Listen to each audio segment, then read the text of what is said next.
అవును. అండ్ మీకోసం రాజశేఖర్ రెడ్డి గారు యానం వచ్చారని కూడా విన్నాం.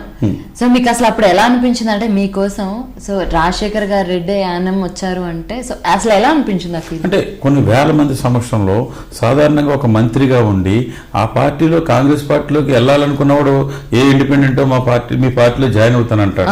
కానీ నా రివర్స్, ఆ ఇదిలో మీకు కృష్ణారావుని ఒప్పించండి, కాంగ్రెస్ పార్టీలోకి వచ్చేలా చేయండి, మీరందరూ ఒత్తిడి తీసుకొస్తే అతను మంత్రిగా చేయొచ్చు. చాలా ఇటు ఆంధ్రాకి ఇటు యానానికి పాండిచ్చేరికి మల్లాడి కృష్ణారావు కావాలని అన్నప్పుడు కూడా దానికి సమాధానం కూడా చెప్పలేదు. నేను సమాధానం కూడా చెప్పలేదు.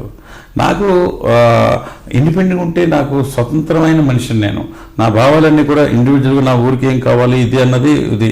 ఒక పార్టీకి బైండ్ అవ్వకూడదు, పార్టీ చెప్పిన మళ్ళీ దాని ప్రకారంగా నన్ను దాన్ని కట్టడి చేసేస్తారో భయంతో ఇండిపెండెంట్గా ఉండాలని చెప్పేసి అనుకున్నాను.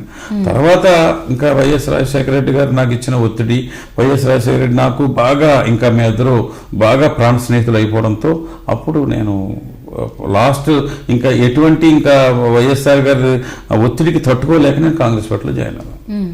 అప్పుడు మీరు కాంగ్రెస్ పార్టీ లోపలికి వచ్చే ముందు అన్ని పార్టీల మీద మీకున్న అభిప్రాయం ఏంటి? మామూలుగా అసలు మీరు రాకముందు, దానికి ముందు రాజకీయాల్లో నేను పోటీ చేసేప్పటికీ ఏ పార్టీగా అండ కూడా అవసరం లేదనుకున్నాను.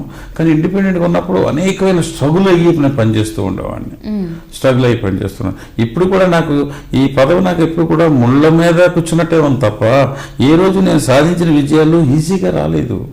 ప్రతిదీ పోరాటమే. 31 సంవత్సరం అయ్యింది ఈ నెల 21వ తారీఖుకి. ఈ 31 సంవత్సరాల్లో 3.5 గంటల్లో కంటే నిద్రపోయిన రోజు ఒక్కరోజు కూడా లేదు. 3.5 hours మాత్రమే. నేను ఈ పదవిని కూడా వదిలేసుకోవడానికి 5 గంటలు 6 గంటలు నిద్రపోవాలంటే నేను రాజకీయాల్లో ఉండకూడదు అన్నది ఒక ముఖ్య కారణం. ఆ విధంగా రోజుకి ఏదో 4 రోజులు, సంవత్సరంలో వారం రోజులు, 10 రోజులు, 12 గంటలు, 15 గంటలు చేయొచ్చు. నేను ప్రతిరోజు మినిమం 12 hours to 15 hours పనిచేస్తాను. ప్రజలకి కొన్ని రోజుకి 600 నుంచి 1000 మంది నన్ను కలుస్తూ ఉంటారు. ఎర్లీ అవర్స్ 4 o'clock నుంచి నా ఇంటి దగ్గర జనం ఉంటారు. రాత్రి 12 అయినా 1 గంట అయినా లాస్ట్ పర్సన్ని కలిసిన తర్వాత నేను ఇంట్లోకి వెళ్తాను. ఇది నా రాజకీయం.